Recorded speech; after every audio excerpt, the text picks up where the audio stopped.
अहो हे मृदंग वाजवण्यासाठी आयुष्य झिजवावं लागतं, तेव्हा कुठं हा आवाज निघतो. आणि अतिशय दोन असणारे मृदंग कलाकार, की कलाकारांचं जीवन हे त्यांच्या प्रपंचासाठी कमी आणि ते कलेसाठी जास्त जगत असतात बरं का.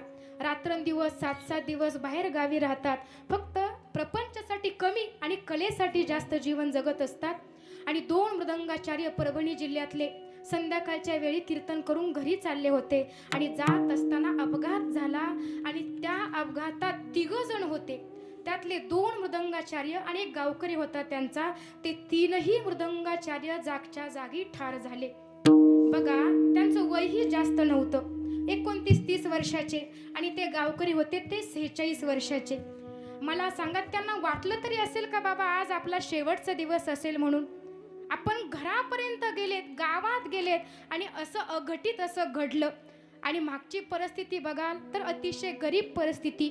बायका आहेत, लहान लहानशी लेकरं आहेत. आज ते पोरं म्हणत असतील आमचे बाबा कुठं गेले, बाबा कुठं गेले. आज त्या लेकरांनी किती हाक मारावी आपल्या वडिलाला, तेव्हा त्यांचे बाबा परत येतील.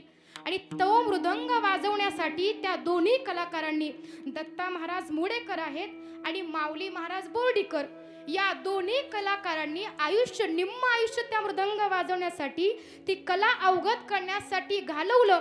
आणि आत्ता कुठं त्यांना यश ये लागलेलं होतं, तेव्हा कुठं काळानं असा घाला घातला मला सांगा.